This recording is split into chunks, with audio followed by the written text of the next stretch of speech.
All right.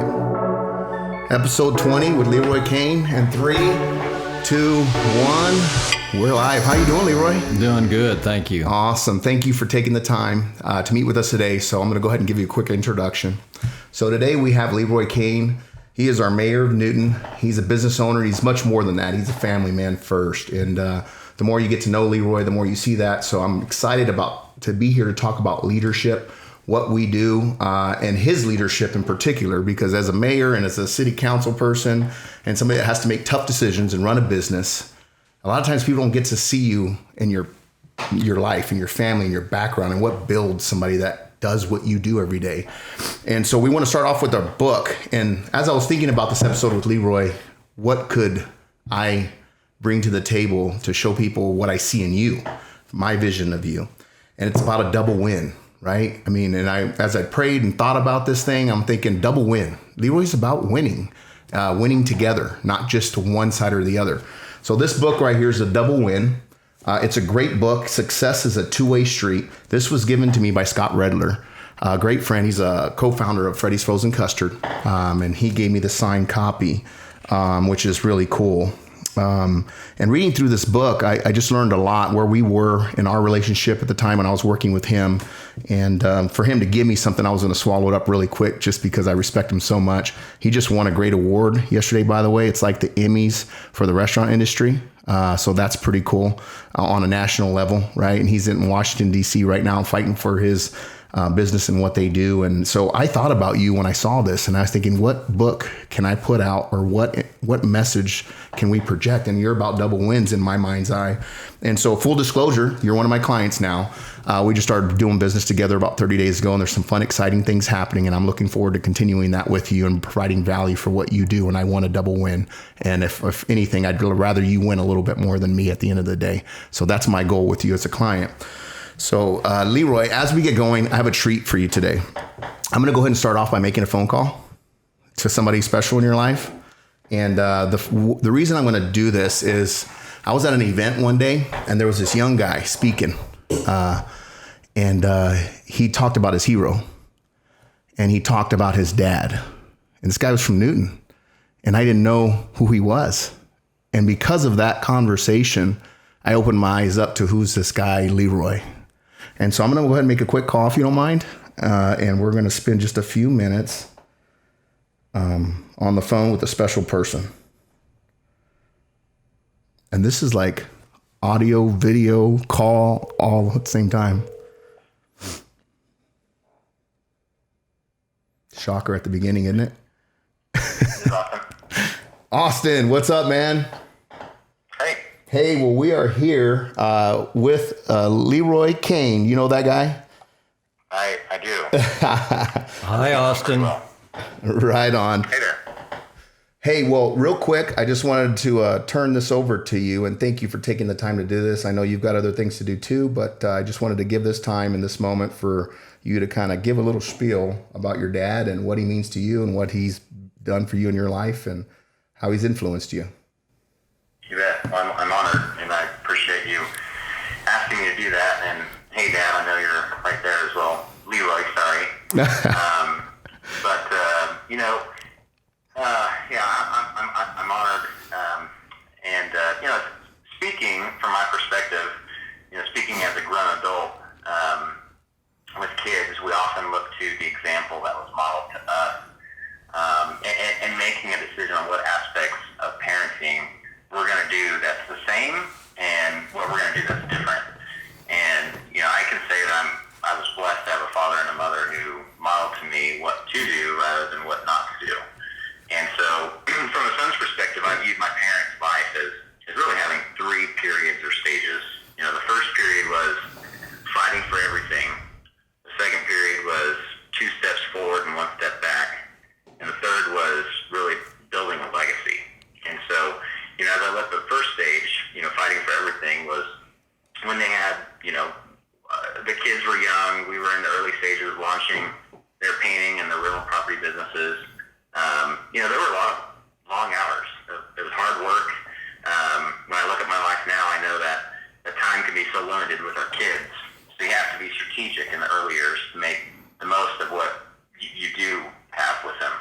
And so some of the ways that they were intentional with still being in our lives was that they would say, as they would offer us, I think we heard making us work in their businesses, with pay, of course, but it was in our family business. So Trent and Lauren and I would paint, we would mow, we would demo, and fix up rentals.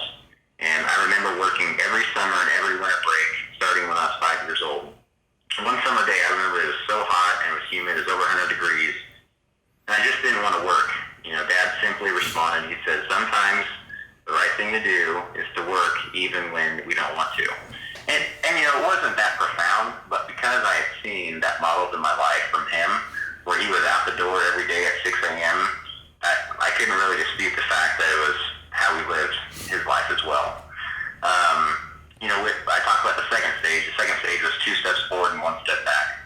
And that was a period when I was in middle school, through the period when my youngest sister, Laura, was probably finishing college. And, Dad, he coached every sport, for Trent and Laura and I, and probably up until we were in somewhere around the 7th or 8th or 9th grades. And, 3 kids, 3 years apart, I know there were games that they missed because of work or other kids' games, but I don't remember them missing at all. And, if you think about spending time in our kids' lives as an investment, every time you are there for them, it's a deposit, and when you miss, it's considered a withdrawal. And so there was so much accumulated in my account that it never even got close to being overdrafted.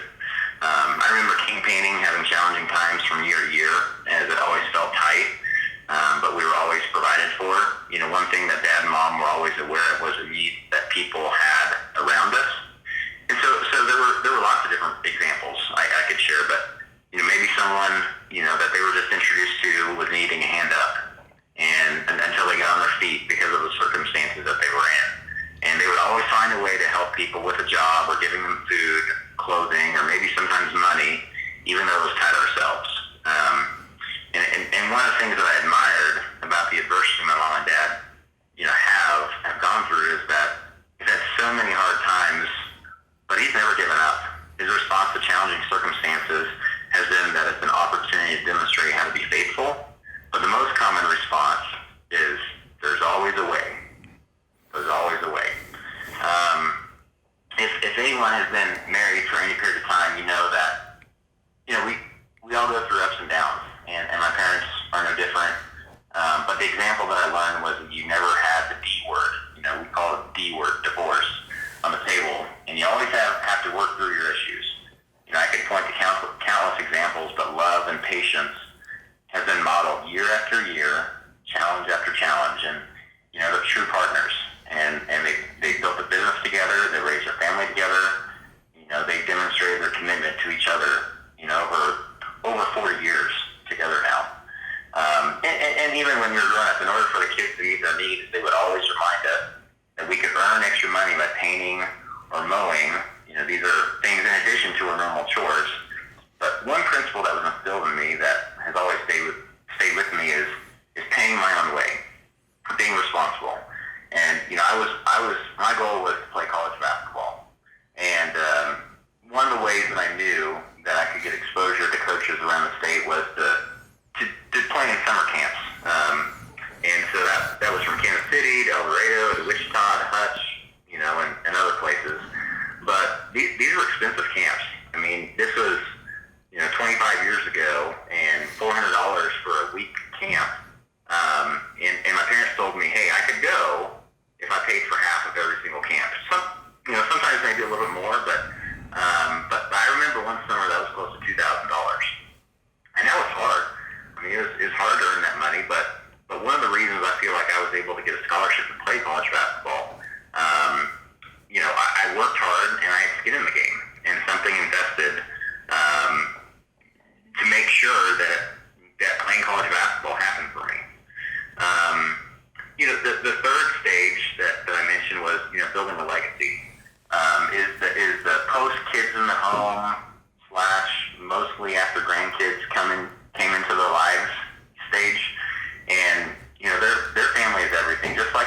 doing fun activities in different states. It's what their monthly schedule consists of right now, and they really kind of build their life around that. And in addition to growing, these are, in addition to growing the business and finding ways to adjust to, how to grow the business and market conditions that, change things, he's added other things that he's really passionate about, like his involvement in Rotary, being a city commissioner and mayor. He's heavily involved in their church at St. Mary's. But they're all practical ways, and really for him it just seems, logical for him to get back and make a difference with what God has blessed him with. And so, I guess as I finish, there's a point in time when our kids grow up and become more like peers, and the advice that's given is mostly given when it's asked of, from the adult children. And I think a true testament to the relationship you have is when your kids are going through the same life circumstances that they know their parents have gone through and continue to ask for advice. That count, is in hundreds for me. I mean, maybe it's thousands, I don't know. But I'm honored to have someone in my corner, like my dad, because I love and appreciate him so much. And, I only dream that my kids have the same regards towards my relationship, with him one day. Well, Austin, thank you so much for spending the time and unpacking that. That could be our whole podcast right there, and a tribute to Leroy and all the amazing things that I know behind the scenes that he does that we never hear about. And to humanize him for the public is so important, because we can all use examples of strong people out there doing their thing, and your parents are a guiding light for this community. And I appreciate you for your leadership, and thank you for taking the time here. Leroy, do you want to say anything to him? Austin, thank you very much. I don't know if you know this, but you own it now that you started this podcast with tears here from your dad. So that's just the way it is. Well, congratulations. I hope you can fight through. Just like you say, there's always a way. I love you. Thank you. I love you too, son. Appreciate you, brother. Talk to you later, man. You bet. Okay. See ya. Bye. Well,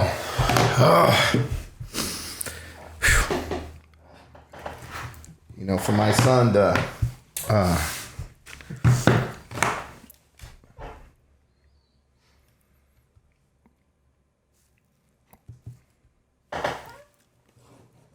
you got great kids, man, and that's a reflection of you and your leadership. And so I want to get into some lighter stuff. I just wanted a community, because I heard that in a different way in front of about 300 people on a Saturday morning. And when we were fighting to build a business and going through stuff and challenging ourselves and digging deep into our souls to figure out what we really wanted in this world. And that was right before he got married, and he was engaged to his wife now. And here we are all these years later, and still connected and still cheering each other on. But in another way, that's when I started paying attention to you and your business, and watching you track your track, and being in meetings with you when we were negotiating contracts that were tough, and kind of curious and intrigued by how you saw things and the questions you would ask in the meetings. And as silent as you were when you spoke, there was a reason for it. And you're not a man of many words in those situations, but they're very concise and very well thought out when you do talk. And I always appreciated that about you. So I want to go ahead and get on what we start with, a Mad Minute. So, and we'll get to more family stuff here later, I am sure of it, because you're here at the table with us. But the Mad Minute is the thing we do to kind of warm each other up. And so first question, man, what is your favorite color? Blue. Blue. Why blue? So that was a color that I've always liked ever since I was a kid. Now I want to qualify that. So as I've grown and become an adult, I don't want to slight any university here in the state. So as an adult now, I like blue and red for our Jayhawks. I'm a basketball guy, which we'll get to. Yeah. But so I like the Jayhawks for the basketball, and then I also like black and gold. Not only our regular black and gold, but the WSU black and gold, because my wife and I, we have season tickets, believe it or not, for the women. I also go to some of the men's games. But anyway, so there you go. Blue as a kid, Blue and red as an adult and black and gold as an adult. Right on. Right on. I think I know the answer to this next one, but I'm going to ask anyway. What's your favorite sport? Basketball. No way. So I moved out to the farm when I was 10, between the ages of 10 and 18. And it was a farm. We didn't have animals except I had a horse that I had for about 5 or 6 years. But anyways, there was a big barn there with a haymow. And for some reason, I became interested with basketball at about 10. And so I went up to that haymow and I put up a basketball goal and I put up lighting up there, and I would spend hours up there just shooting.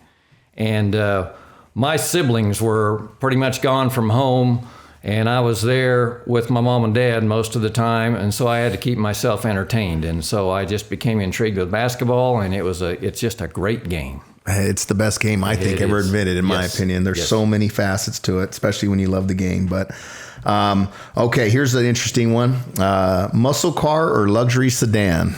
So neither. Neither. So when I was in my late 20s, early 30s, I bought a 1971 Mercedes-Benz 220D four-door sedan, and it was built like a tank, as you know, leather seats. It was an older car then already, but me and my buddies, we'd drive around, and I kept saying, we're in the Sherman tank. And but then again, as an adult, as I started our businesses, pickup. It has to be a pickup.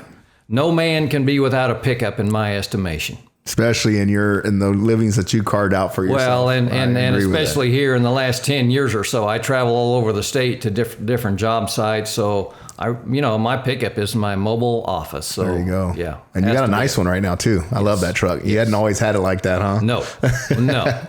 A lot of hard work. It pays off. Yes. So what is your favorite? This is going to be hard for you because of your profile in our community, in the Newton community. But what is your favorite go-to order at your favorite hometown restaurant? Okay, I have two. I have veal marsala at Genova's, and I have the salad bar at Charlie's, believe it or not. Yeah. As I've, in the last 10 years or so, I've really tried to be more conscious of eating fresh fruits and vegetables and that kind of thing. And I just have, that salad bar has everything I want on a salad. Yeah. At Charlie's. And quick shout out to Genova's and Charlie's. Both great establishments, been here for a long time. And I really enjoy both those places myself. Yes. So that's really cool. Well, thank you for sharing that. So is there any special space in Harvey County that you enjoy, and why?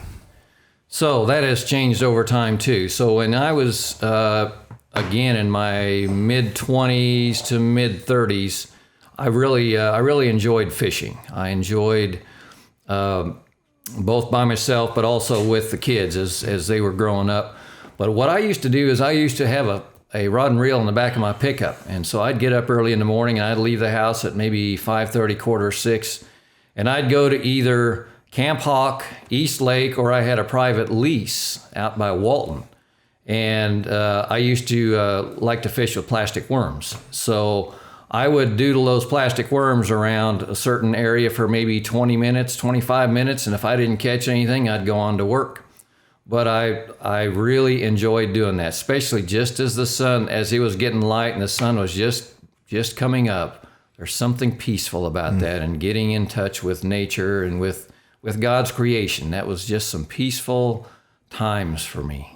What a great morning routine. Yes. I mean, that's really neat. And you carved time out to do that. Yes. Yeah. And you know how people say, well, I don't have time for X, Y, and Z. Oh, it's about making priorities for whatever is important to you. Right on, man. And now in later years, in the last 10, 15 years, I've really appreciated our bike path along Sand Creek. That is a gem.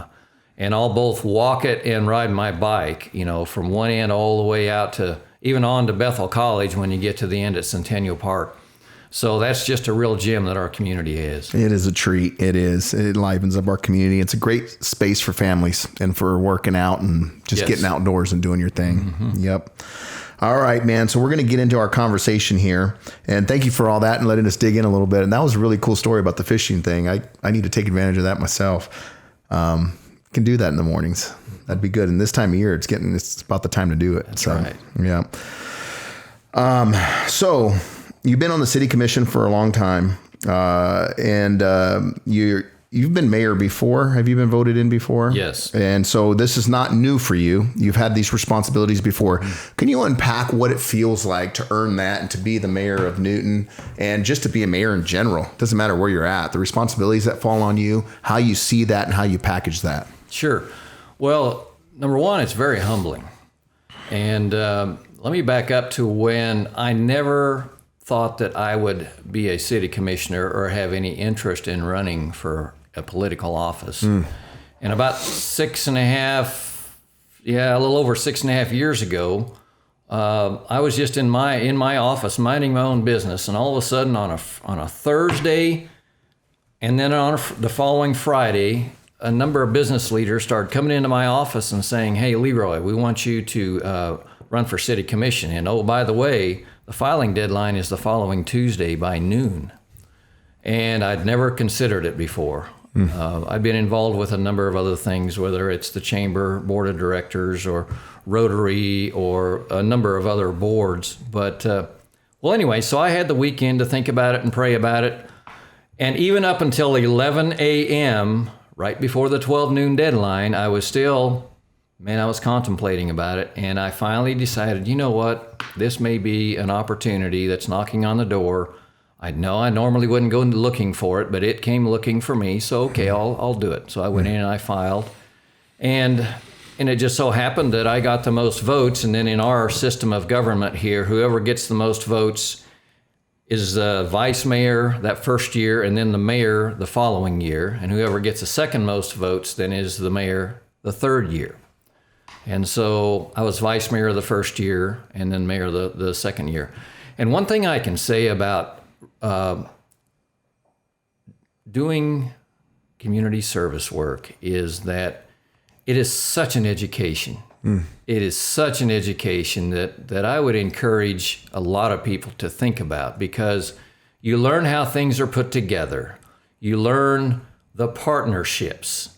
You know, you were speaking a little earlier about win-win, about collaboration, about we can all win together. One doesn't have to win and another one lose. Right. And that's exactly the way our community is. There are so many, this thing affects 4 other things over here, and you don't know that until you get involved. And so really for the first couple of years, you're just learning things. You really don't know what's put together and why. And it takes a couple of years to really learn some of those systems, if you will.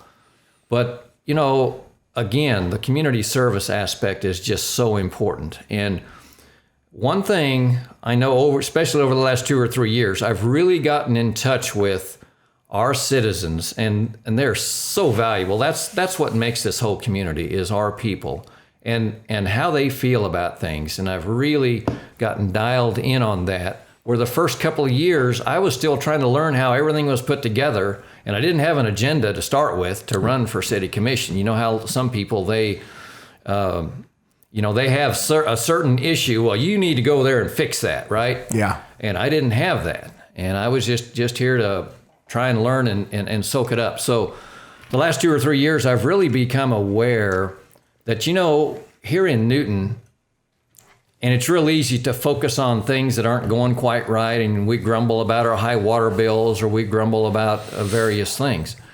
But I would rather focus on the blessings. I would rather focus on the really positive things we have here in our community of Newton. Yes. And so what I realize is that there are a certain amount of people who really don't want to necessarily pay more in taxes or pay higher water bills or trash bills, and that we really are on a pathway now. Our current makeup of our commissioners, we're on a pathway to really dial in on a priority-based budgeting system and looking ahead 5 to 10 years of really what do we want in this community. And I think there's a way to do that where we don't have to raise our mill levies. We don't have to pay more necessarily. And we may have a couple of things that we may have to cut out or to do less of. And I think there is a way, and there's some economic development drivers here, that I think there's a way to increase our amenities, because we all want more amenities in our community. Of course. Right? I mean, that's why it's so easy to go to Wichita to eat or to go to a movie or whatever when you have all these other things there.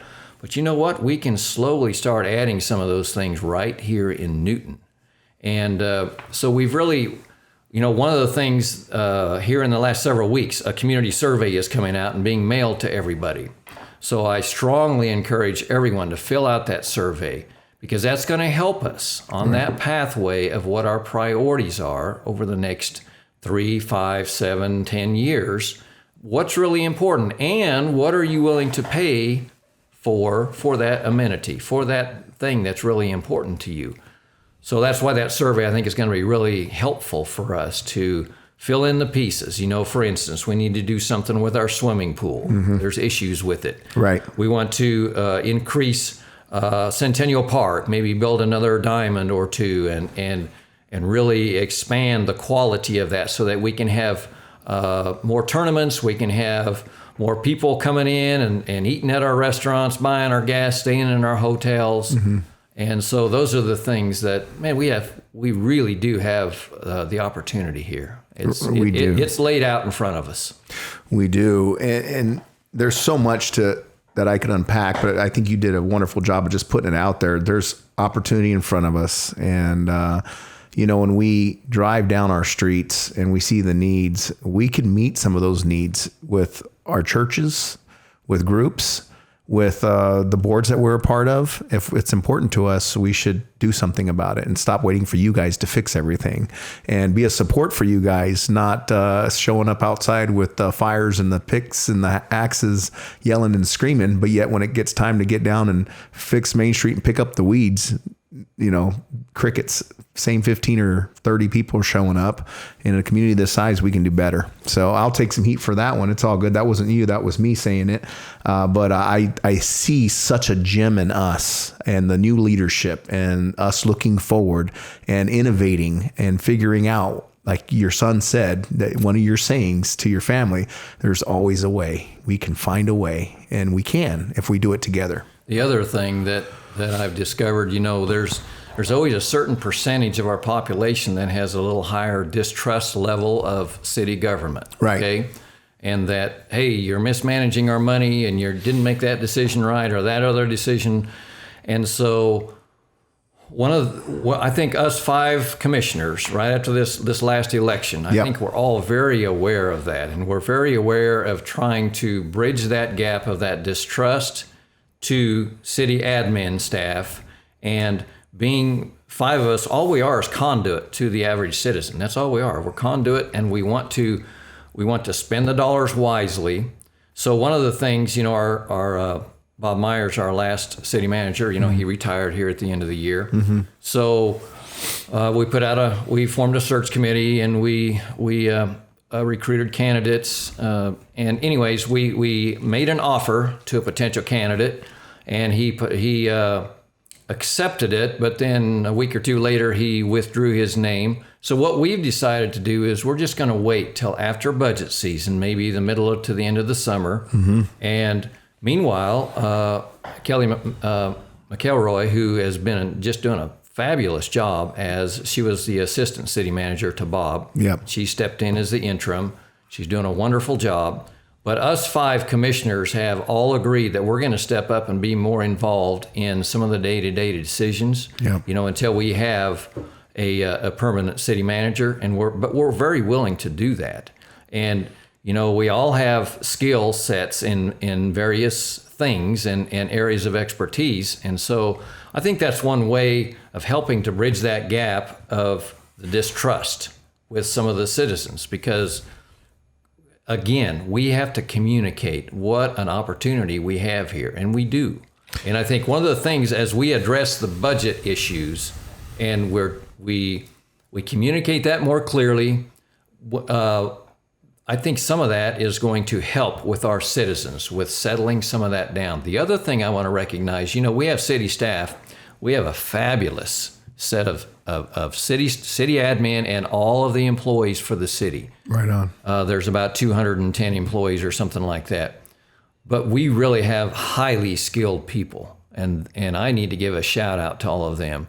And as the 5 of us commissioners have rolled up our sleeve and gotten more involved, we do not find, because sometimes there's a perception that city staff, they just want to protect their own and they're going to make decisions and they don't want us to see it and they really know best. Right. Well, as we've rolled up our sleeves and gotten more involved, we really have a highly skilled set of city admin people, and that's just not their attitude. Right on. And so we just need to communicate that more clearly.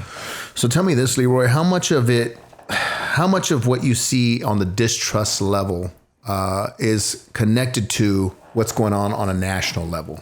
Oh, very much so. Okay. Depending on which news channel you want to push on every night. Right. From the left to the right. Right. Just pick your flavor. That's what you hear 24/7. Yep. So why would it not make sense that it affects all of us people, everyday people just going to work, soccer moms and everyday people going to, and so how do all of us tamper that down so we can all work together, we can play together, we can go to church together, and because it doesn't matter what color our skin is, we're all citizens of the same community, of the same country. And so I had a great conversation with a gentleman the other day, and at the end of the conversation, we don't agree on everything, but we agreed on a lot, more than I thought we would. And some disagreement for me is good because at least I know where that person stands, and I know where to go to. If I feel safe, I can talk to them about things when I want a different perspective. And at the end of the day, he says, we got to plant our flag here and fight where we're at and stop complaining and looking at the rest of it. And if we start there, we can do something together. And I thought, wow, what a piece of wisdom I picked up that morning, just having a coffee with a guy that normally we wouldn't sit down and have a cup of coffee because of perception, But anyway, so thank you for sharing that. The other question I had, and you hear people talk about term limits, and you've only been involved for about 6 years now, and doing a great job and strongly involved and seen a lot. It takes a couple years, as you said, just to get seasoned. And so when you're talking about term limits and all these, there's pros and cons to everything. And there's a gentleman that I follow from Texas by the name of Dan Crenshaw. He's an ex-Navy SEAL. He's a stud guy, super smart, hard debater. He may be politically leaning a lot more one way than the other, but he's a pretty common sense guy for the most part. But he started talking, and he used to be a big advocate for term limits, and he was a big proponent of that. Well, now that he's in his role in DC, he's realizing that there is a lot of value to having seasoned people that have been around to understand those connections, to understand where the deals are at, and how do we make sure those deals get pushed through appropriately, because there's background knowledge sitting at that table as you're moving through this. What is your thoughts, and how do you feel about that, given now that you're there? Because people think, now that you're there, of course you're going to say that. But it's like, no, it wasn't. It's not that. It's the fact that he really understands how this works, and he didn't have that information before. How do you see term limits, and how do you see time on the commission? And do you have personal goals? Do you think there should be some kind of a criteria there? So just on the local level here, I really do feel like that that you need to spend the time. Like for me, I'll have 8 years now in at the end of my second term here. Yeah. And I really feel like that I've been most effective probably the last 3 of that 8 years. Because the first 5 years and the makeup of our commission too, especially the first 4 years, was pretty contentious at times. Okay. And now, especially now, this last 4 years that I'm going to serve, I'm really excited about the makeup of our commission. So I'm not one that, I have goals of serving another 2 terms after this one. 8 years may be enough. I don't know. We'll deal with that when it comes, when it gets closer to that. But I don't feel like that a guy should be in there for 15 years or 18 years necessarily. The other thing that I think is interesting, and this idea has been bandied about maybe making the mayor of Newton an elected position just for that term, maybe a 4-year term, and maybe even being paid. But as a way of helping with that, the mayor is kind of like the mayor of Wichita. That's what he does. He's the lightning rod. Right. But he also brings to the table a different skill set because he's not a paid employee of the city necessarily like the city manager is. Right. And so there's some value in considering that. I'm not saying that, we need to do that right away, but that's just something worth considering because there's pros and cons, and I think there's some advantages to doing it that way. And you guys are borrowing this model from other communities that do it.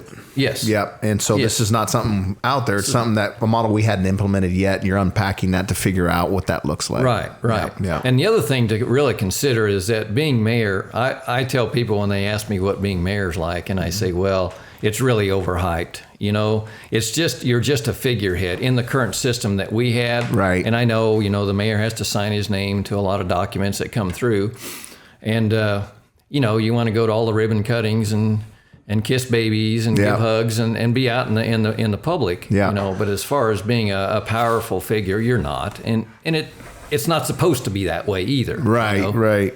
Well, from the outside, just the title mayor, as we talked about earlier, and people want to treat you different. That's one of the reasons why we're doing this, because so many people that I know that are leaders in our community, they're just folks like me and you. Yeah. And they want to hear you. They want to know. They want to get to know you for the most part, because everybody's busy. We have families, which we're going to get into here in a little bit, which is, I'm really excited to talk to you about that. But thank you for sharing and unpacking what that is like, and being a community service person, and just serving our community in the way that you have. I am excited about the current commission, where we're going, the possibilities, focus on the possibilities, not the challenges, looking into the future, and the creativity that's on there, and the diversity is pretty cool. And so I'm excited to watch you guys steward that forward. So tell me who you were as a child. We talked a little bit about that, but what did that look like for you? Tell me about your mom, your dad, your family. What did that look like as a little guy? Who was Leroy? Yeah, so I grew up in a very conservative, religious home, if you will, and believe it or not, I lived right here in Newton from about the ages of 6 to 10. In fact, I lived right across the little creek from where I live today. I lived in a house over there, and just a typical kid, we'd build forts and we'd do everything else that kids do. And then at 10, we moved out to the farm, which was out in Butler County.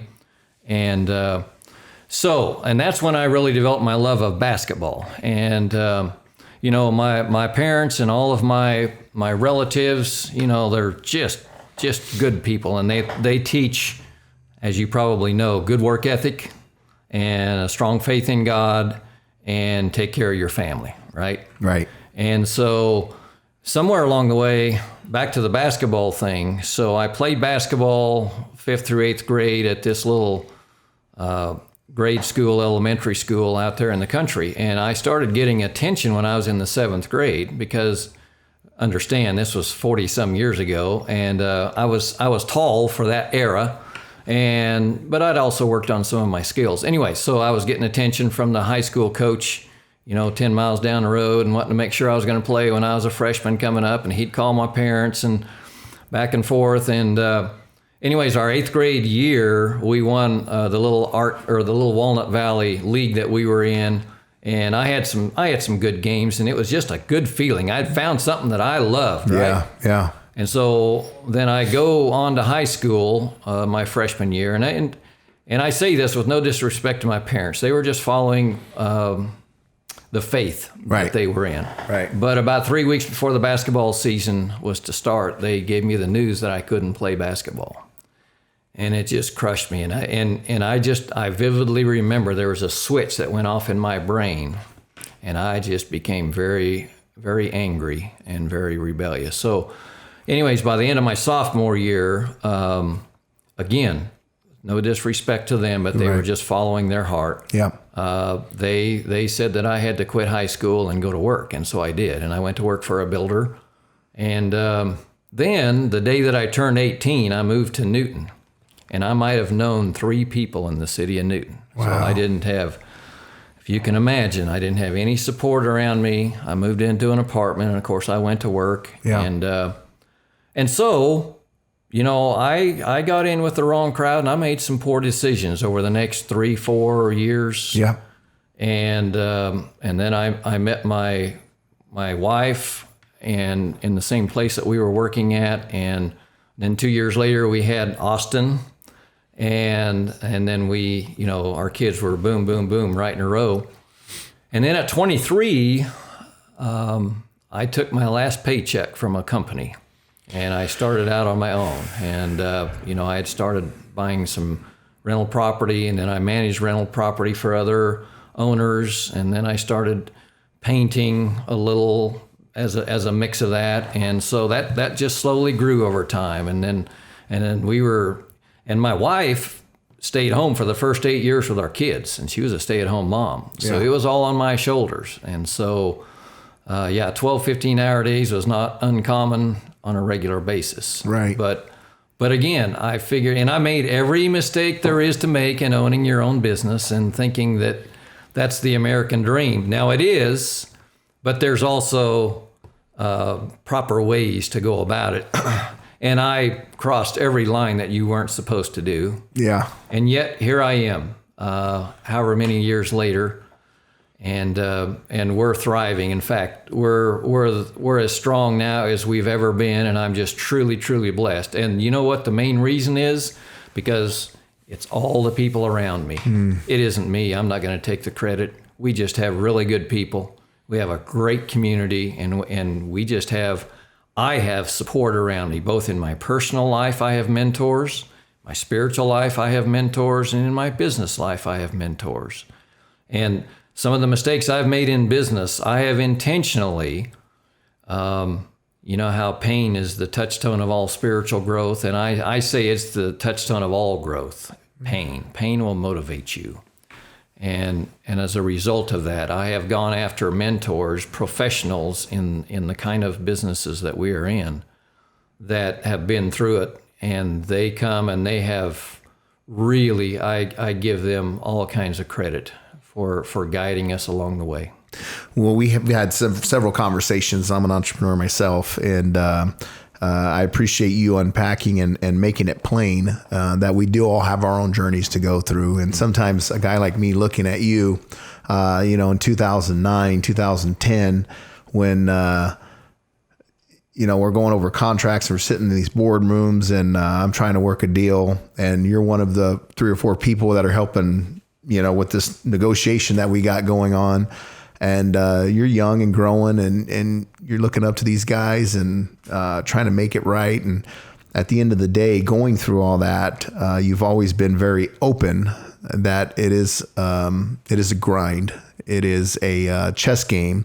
It wasn't easy for you at that time. And here I am thinking that you're a complete success and you're completely over the hump and nobody has my problems. And you're like, no, it's, we're fighting too.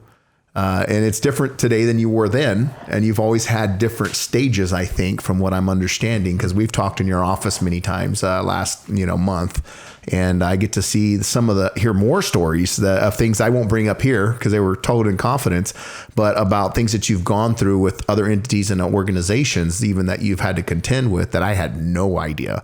Not only did you have the family and the personal stuff that you're dealing with, and, all the other things that you're stewarding, you were dealing with entities coming in that added on to all of that, not just the day-to-day grind of owning your business and the finances and the taxes and your team and the stuff the phone calls you get, because you're the 911 call to every problem. When it's bad for somebody, guess who gets the call? Leroy. And to earn that, and for me to understand that I am no different, I just need more season and more time, and there's always a way. As long as I keep that attitude, I'll be fine. So that was huge listening to that today. And over the last 30 days as we've been working together and me wanting to add value to what you've already built, in a little tiny way, but really serious about doing the part I can to add to your legacy moving forward. It's really exciting to know that we all have our own journeys and there's always some kind of battle that we're fighting. Would you say that's the case? Oh, absolutely. Right on. And the key for me is that the challenge that's in front of me, what I can't really look at that as a failure, okay? if I come across something that just seems like, oh man, how am I going to deal with this?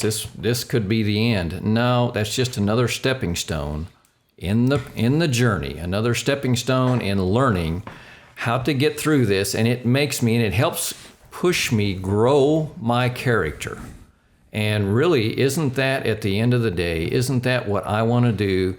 Is I want to grow my character so that I can help other people around me. I can hook arms with them, and together we can teach each other how to pay it forward so that they in turn can hook arms with somebody else and share their journey with that other person and say, come on, let's do this. We can do this together. And we'll help each other with the knowledge that we've gained through these really tough times. I truly believe in that. And I believe when you're even not all the way through, and we've got to be careful to listen to people because you're further ahead than I am. So I'm going to take a lot of what you say compared to other people that haven't chosen what we do for a living. I respect everybody, but I listen to certain people more than others. And you've been there, done that. You've got more T-shirts than me. And that's fact, right? But I didn't realize that you do spend time consciously looking for opportunities to serve and to work with people and to give them a hand up to push them forward or to pull them forward.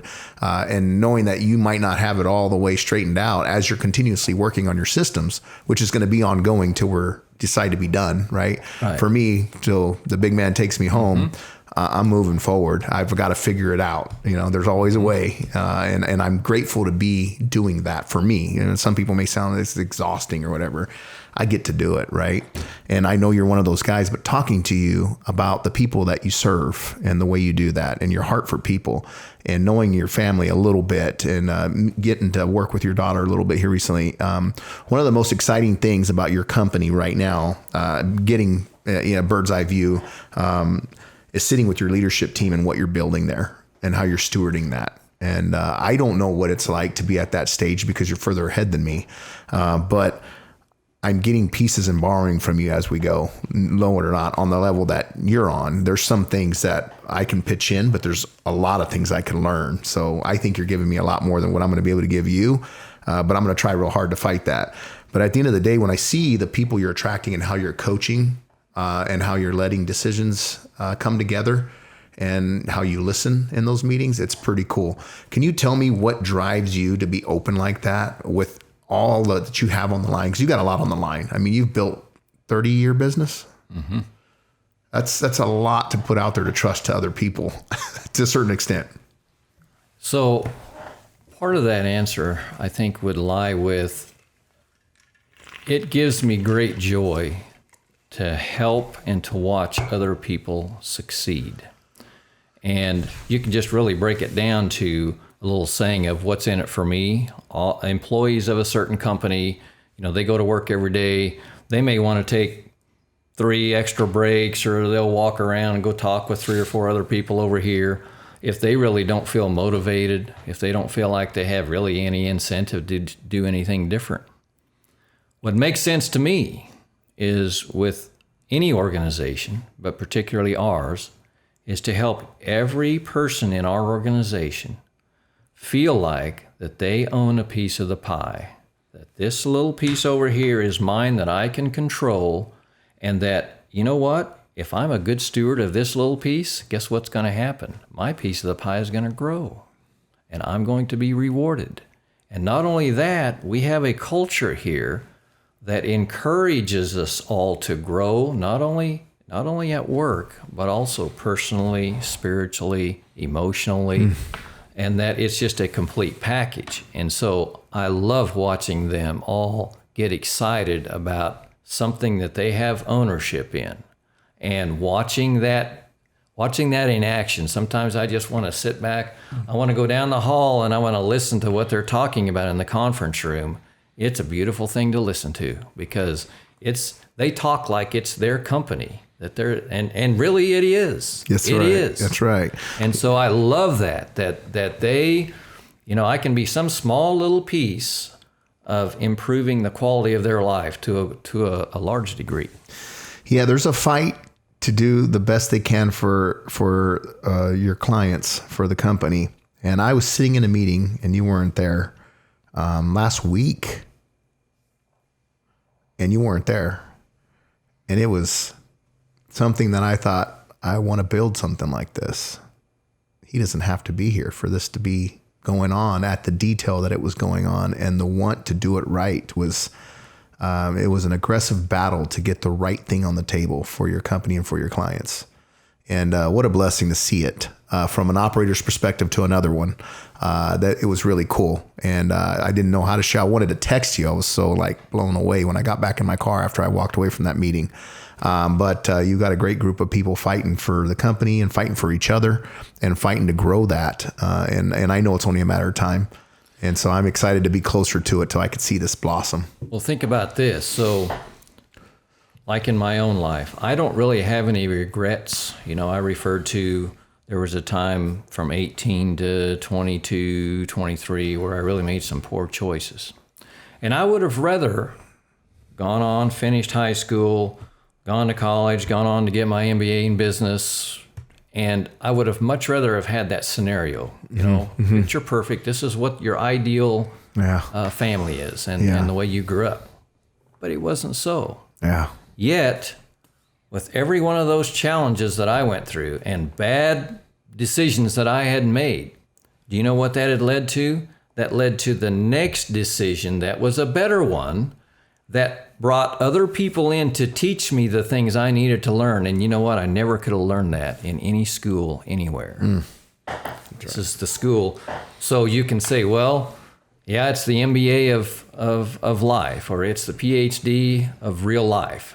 And it is on some level. Yeah. But it took every one of those poor decisions followed by another better decision to then what you saw in that meeting, and I'm not even sure what you're describing, but what happens then is a compilation of all of those people who have come in to help mentor me that I can pass on to these other people. And it took all of those other decisions to come to that fruition.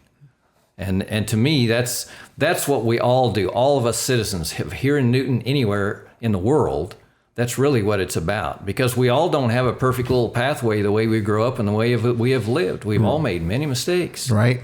As long as I take that mistake and there's a growth path from that mistake, then we're on the right track. Right.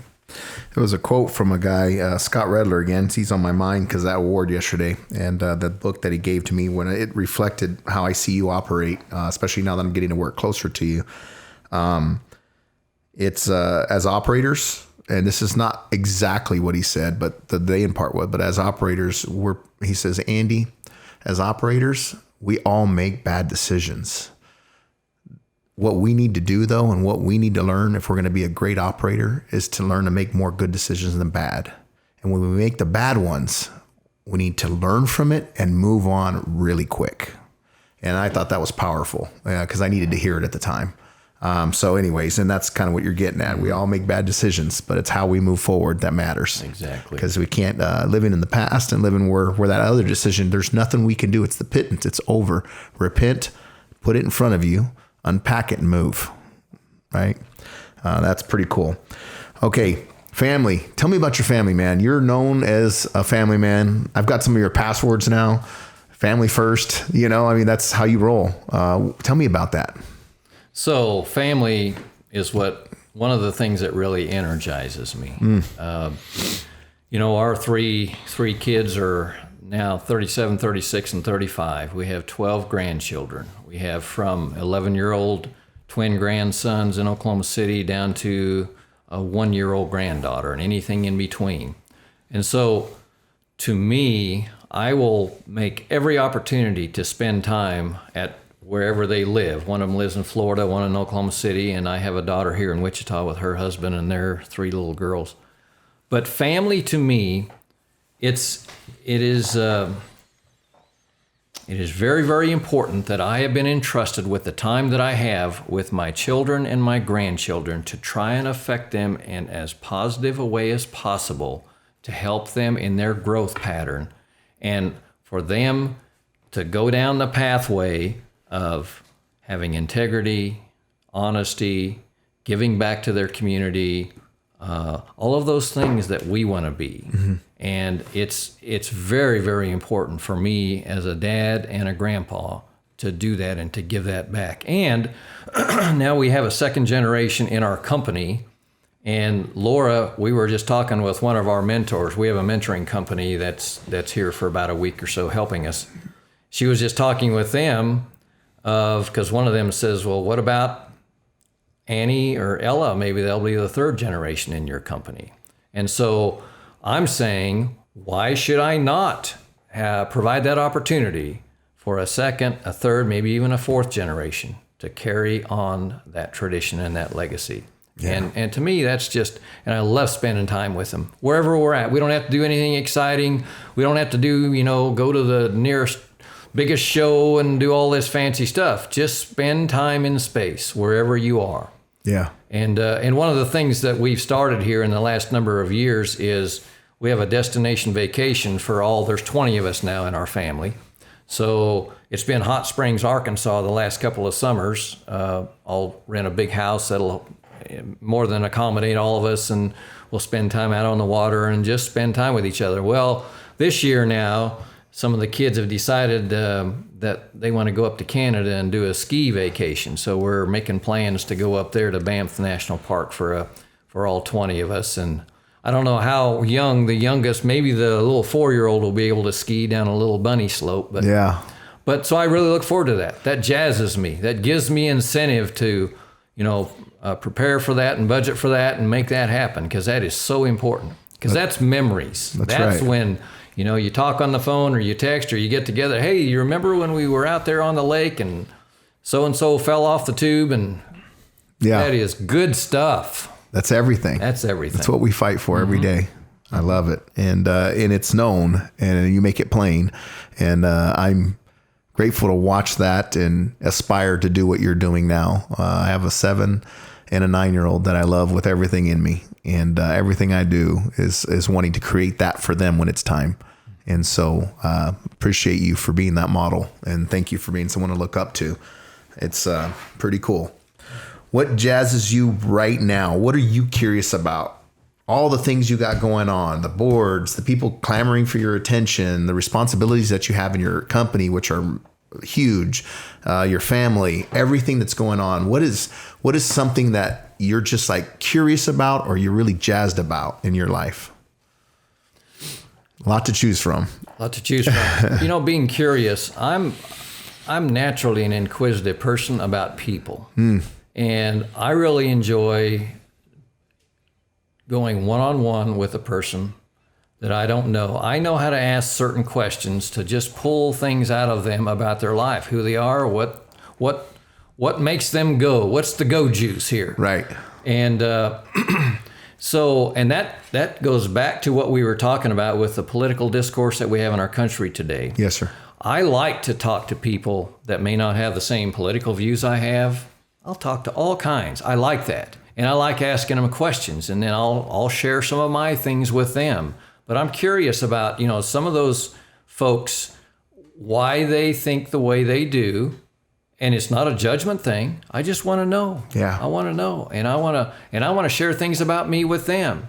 And see, that's that community relationship that we can all have here in this area. Doesn't matter what our political views is. It doesn't matter if you like blue or hate black or vice versa. It really doesn't matter. Because at the end of the day, we all want the same things, don't we? That's right. We all want health, happiness, and prosperity in our lives. And I want that for you. And so I can't give you a specific answer about what the curiosity aspect of it, but that's really what jazzes me about people. I love that. And of course, we're coming up on March Madness here. Now that does jazz me since I'm a basketball guy. Yeah. And it looks to me like our Jayhawks are positioning themselves in a fairly good way. Yeah. And I'm hoping our Shockers can at least, they don't have to win their tournament in order to get in. So those are some things that I get real jazzed about this time of the year. That's cool, man. Well, I just want to thank you for spending the time to come on in the midst of everything else that you have in your life and all the big things. I mean, it's just not You're not. I don't see you as sitting on the couch eating potato chips. Not that that's wrong for other people. If that makes them happy, so be it. But you are a go kind of guy. You're on boards. You're stewarding in a community. You're stewarding a business that's growing and vibrant and amazing, that provides amazing services. And that's your tooling and working and grinding at that at a whole nother level, and open to learning and doing so much more for your people in that organization. And so thank you for letting me be a little tiny piece of that as of recently. And so the last thing is, there's a lot of younger people that listen to this thing.